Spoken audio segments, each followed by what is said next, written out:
bienvenidos a nuestra plataforma Aldamir. Hoy tenemos un invitado muy especial, ustedes ya lo están viendo, Nicolás Magluf, el profesor Nicolás Magluf, que recibió recientemente la medalla de oro, la distinción máxima entregada por el Instituto de Ingenieros de Chile por los servicios de un ingeniero prestados al país, a la profesión de ingeniero o al instituto. ¡Qué gran premio, Nicolás! Bienvenido a Aldamir. Muchas gracias, Paulina, por la invitación y qué pena que me tengan que dar premio porque me doy cuenta que estoy muy viejo. Sobre todo si es un premio a la trayectoria, habré hecho algunas cosas que han sido bien valoradas y eso, por cierto, produce gran emoción y gran orgullo. Bueno, y ojalá compartamos algunas de estas cosas con quienes nos escuchan. De todas maneras, Nicolás, y ahora vamos a hacer una entrevista como un poco al revés. Tú me vas a ir contando a mí, porque ¿dónde estudiaste? ¿Fuiste al extranjero? Cuéntanos un poco de tu trayectoria que ha sido premiada, ¿no es cierto?, con esta medalla de oro. Para contarte mi trayectoria te tengo que contar desde chiquitito. Bueno, vamos con eso entonces. Pero lo voy a hacer rápido. Yo estudié en colegios de barrio. Soy, comillas, nieto de inmigrante, como acostumbraba a decir mi papá. Bueno, yo nací y mi abuelo había fallecido recién. Mi abuelo se llamaba Nicolás y a los 6 meses nací yo y me pusieron Nicolás en honor de mi abuelo. Y eso hizo que mi abuela pudiera salir de su pena. Eso para mí ya es fantástico. Yo dormía en la misma pieza con mi abuela hasta como los 7 años, que es cuando después ella falleció. O sea, no eras, Pero no eras mamón, eras abuelón. Abuelo, abuelado total. Pero fíjate, en esa época vivíamos en la calle Loreto, que es esta calle que está entre el barrio Patronat y el barrio Bellavista, pero no vivíamos solo nosotros, estaba lleno de familias árabes, que la calle Santa Filomena, que Buenos Aires, que Río de Janeiro, que todas. Y se reunían los paisanos y nos reuníamos nosotros y hacíamos vida de barrio. Y fuimos a colegios de barrio. En esa época era el Patronato Santa Filomena, después el Liceo Leonardo Murialdo, todo en el barrio, y finalmente la Academia de Humanidades en la calle Recoleta, o como a algunos les gustaba llamar en esa época, Turcoleta,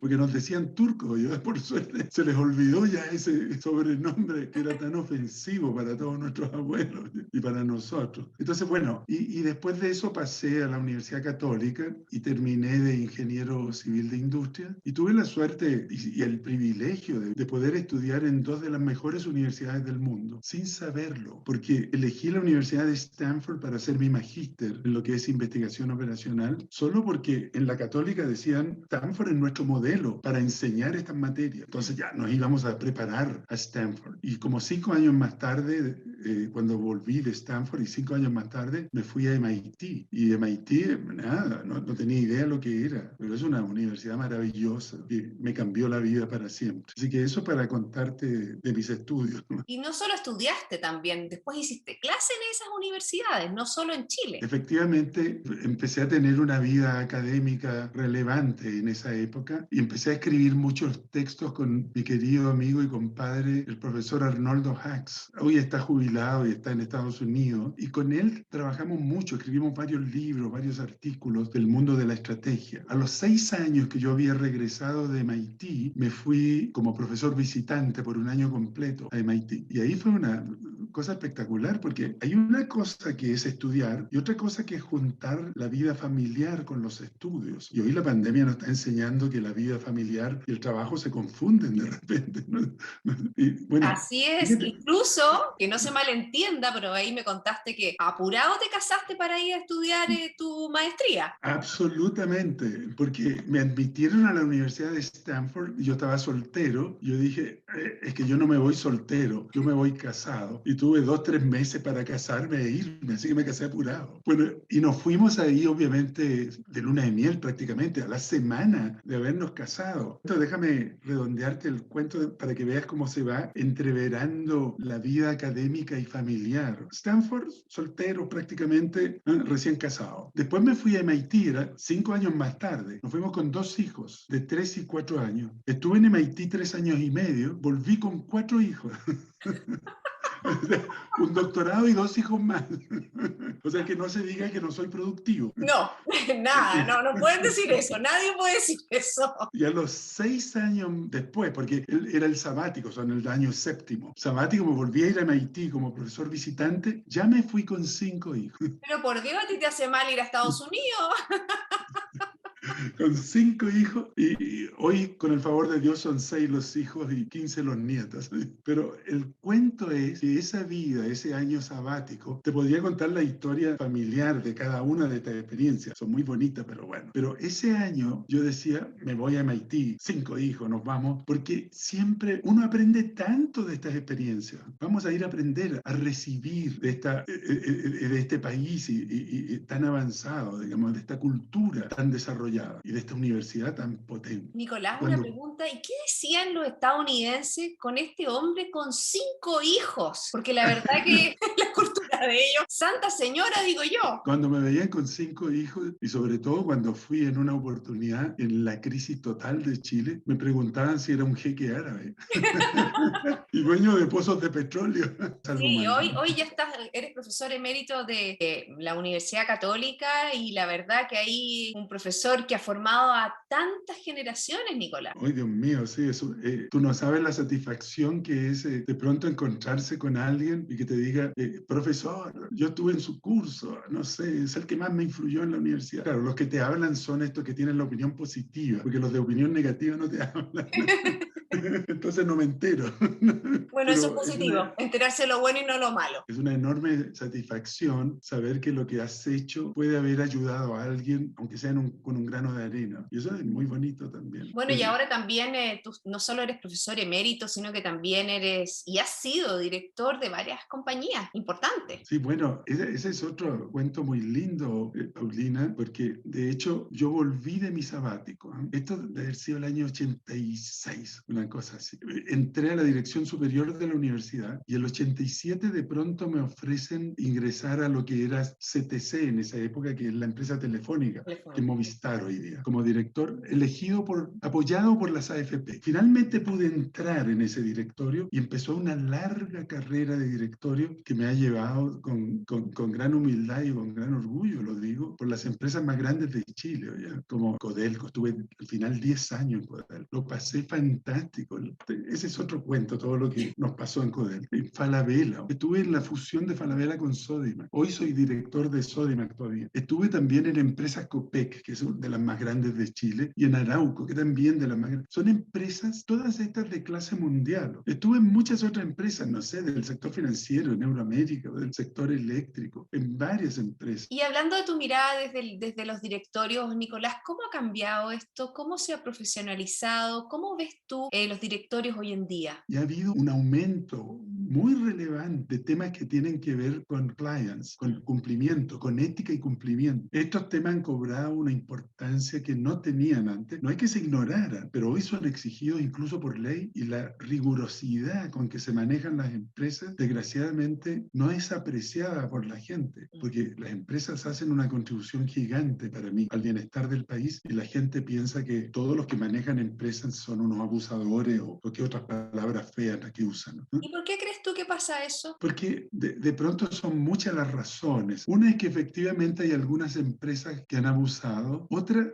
bien distinta, es porque de pronto el país le fue fantástico y las expectativas de la gente explotaron, ¿no? Y el país y las empresas mismas y nadie fue capaz de responder a estas expectativas aumentadas. ¿Y sabes por qué no fuimos capaces de responder? Mucho de eso tiene que ver, mi opinión por lo menos, con una falla gigante de la política. Porque los políticos debieron haber sido capaces de resolver problemas como el del sistema de pensiones. ¿Se sabe cómo resolver eso? Hace 10 o más años, entre 10 y 20 años, que los expertos del tema han estado indicando cuáles son las debilidades y cómo se tienen que enfrentar. Y todavía no sale ninguna ley de reforma del sistema de pensiones. Siguiendo con un poco con el desarrollo organizacional y ya iba linkeado a varios libros que tú has escrito, porque tú has escrito de gestión, de estrategia, de buen desempeño organizacional, un poco todos los hitos y todos los temas que son tan relevantes en el día de hoy en las empresas, no solo en Chile, sino que también a nivel mundial. He escrito sobre estrategia varios libros y artículos con el profesor Hacks. Escribí sobre finanzas en mi tesis. He escrito, recientemente acabo de sacar un par de libros con la profesora Nureya Barca sobre liderazgo. Uno se llama Liderazgo Efectivo. Ese libro salió este año en inglés también. Lo reescribimos completo en inglés y se llama Sensible Leadership. Liderazgo sensato, centrado en la persona, ejercido con sensatez sensatez, basado en la influencia. Así se llama el libro. Si tú te fijas, lo que estoy describiendo son los temas que caen de repente bajo el paraguas del soft management, que es como la gestión, yo lo llamo la gestión sutil, que es la gestión centrada en la persona, en su bienestar, en su fuerza interna, en su motivación. Es una manera muy distinta de ver la gestión cuando tú la comparas con lo que yo fui a estudiar a Stanford, que es gestión basada en los números, en los modelos matemáticos. ¿Y quién da Es los números? maravilloso. Los números lo dan las personas. Y las personas, obviamente, como dices tú, esta economía basada en las personas, en este trabajo colaborativo, es un poco un desarrollo que va cada vez surgiendo y generando, porque el compromiso de la gente, ¿cómo lo generas? Cuando tú ves a las personas, cuando tú ejerces ese liderazgo que tú estás explicando, ese liderazgo efectivo y centrado en ellas. Yo escribí un libro que es Desafíos de la Gestión y que lo escribí después como de 20 años o 15 años de estar enseñando el curso Organización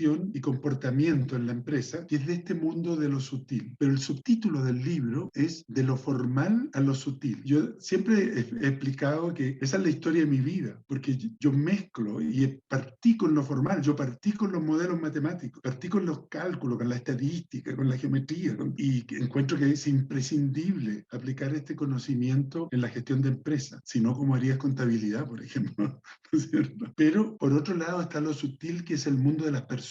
Y lo que tú dices, las organizaciones son sistemas cooperativos de colaboración. ¿Cómo vas a funcionar en una organización si no te aseguras el compromiso de la gente? Fíjate, 3 palabras, lo que decíamos para la influencia. 3 palabras. Uno, el sentido del trabajo. Si tú le encuentras sentido al trabajo, le encuentras sentido a la vida. Y si le encuentras sentido al trabajo, te comprometes con lo que estás haciendo, y si te empiezan a pasar las horas sin darte cuenta. Los psicólogos llaman a eso que entras en estado de flujo. Te pasaste 10 horas sentado y no te diste cuenta, se te olvidó hasta de comer. Y si estás con ese compromiso, la motivación es a raudales. Sentido, compromiso y motivación. 3 palabras. Y Y el obviamente que eso es lo que liderazgo. necesita, Nicolás, el ser humano, porque el ser humano necesita sentirse que es valorado en su trabajo, que es importante lo que hace, haga lo que haga, da lo mismo, pero cuando tiene esa sensación es cuando realmente, como dices tú, se compromete con los demás, se compromete con la empresa, se compromete con todo lo que está pasando. Exacto. Y eso es, cuando esto te lo digo, estas 3 palabras están en nuestro libro de liderazgo, que el liderazgo ejerce una influencia, no obliga, sino que invita, ejerce influencia. Y dice, bueno, hay muchas maneras, explicamos algunas de ellas, pero una es a través del proyecto que te propone. Dice, yo te invito a que me acompañes en este proyecto que yo encuentro maravilloso. ¿Y sabes lo que te va a preguntar un joven hoy día? Te va a decir, explícame por qué es maravilloso. Y te va a exigir que le expliques el bien que le hace a la gente. No que el proyecto gana mucho dinero, que es muy El rentable, propósito. que es el propósito. Y está bien que haya rentabilidad, ¿no? El propósito que te da más sentido a la vida es un propósito de que tú ayudas al bienestar. Y eso dice, oh, esto vale la pena, te va a decir el joven. Me comprometo. Y va a poner esta cantidad de horas que te decía, digamos. Me imagino que en tus clases tus alumnos nutren toda esta expertise y esta experiencia, porque obviamente que tú vives en directo lo que significan los millennials con sus nuevos desafíos,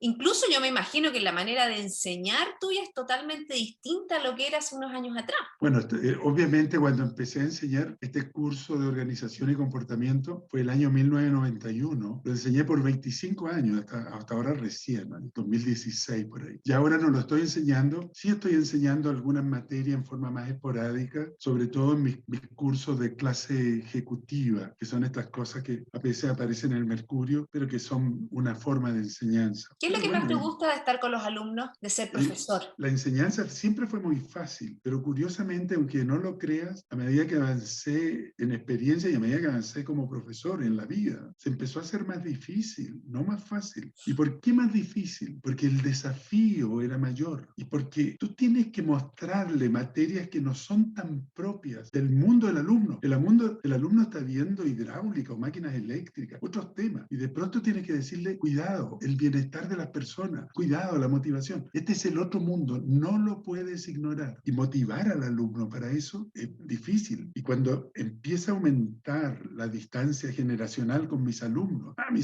ya están metidos en el teléfono y en el computador. Tenía que sacarlos de esta cosa, no podía tenerlo. Entonces empieza a ser una lucha muy grande. Y yo les decía siempre a los alumnos, les decía, mira, para que yo haga una buena clase, tú me tienes que ayudar. Porque ¿cómo me ayudas? Si de pronto veo en tus ojos que estoy consiguiendo tu atención y que estoy pasándote un mensaje y veo la atención y el interés en tu cara, uf, yo me refuerzo, me motivo. Esta es la influencia que nosotros nos ejercemos en la vida cotidiana. Se llama por lo demás influencia social. Así es. Y Entonces, hablando de la influencia, me gustaría que hablaras, quiero traerte al terreno de los descendientes de origen palestino, de tus ancestros, de lo que significa esta comunidad grande, de los dolores que sufrimos, de las esperanzas que tenemos. fíjate, desgraciadamente el sentido de comunidad grande que había de cuando éramos niños, que te digo, vivíamos muchas familias palestinas, inmigrantes o hijos inmigrantes o nietos de inmigrantes, vivíamos juntos, hacíamos una vida en común, pasábamos las navidades, los años nuevos, salíamos a veranear, nos tomábamos un hotel completo, Eso sí que literal, era ¿eh? jamule, eso sí que era jamule. Pero literal. Entonces cuando me dices, ese sentido de comunidad, obviamente hoy no lo tenemos, porque bueno, las familias crecen, nos desperdigamos por distintos barrios, nos perdemos. Sin embargo, ¿qué se mantiene? Algo que es muy lindo en la tradición de nuestros abuelos inmigrantes, que es el sentido de familia, es la bondad de la relación, generarse un bien. Entonces el sentido de familia con nuestros padres, mi padre ya falleció, que en paz descanse, mi madre ya está viva, pero bien, bien perdida, la pobre ya cognitivamente, pero igual nos juntamos con ella y pasamos un buen rato entre los hermanos y la hacemos a ella sonreír y pasarlo bien y todo eso. ¿Por cuántos años ella nos recibió en su casa? Todos los sábados, todos los domingos, nos daba de comer a un ejército, con 25 nietos llegamos a ser, hasta que ya se acabó eso, no pudo ser. Y hoy nosotros seguimos, nosotros nos juntamos ya, nuestra familia, ¿te fijas cómo va creciendo? Entonces el sentido de comunidad y la comunidad palestina, bueno, en instituciones como Belén 2000, yo aplaudo el trabajo que hacen porque ayudan a mantener este sentido de comunidad y esta contribución que uno tiene que hacer, por un lado al país en el que vive y por otro lado a la tierra palestina que está viviendo momentos que son tan difíciles, con una violación tan grande a los derechos de las personas, que a mí me rompe el alma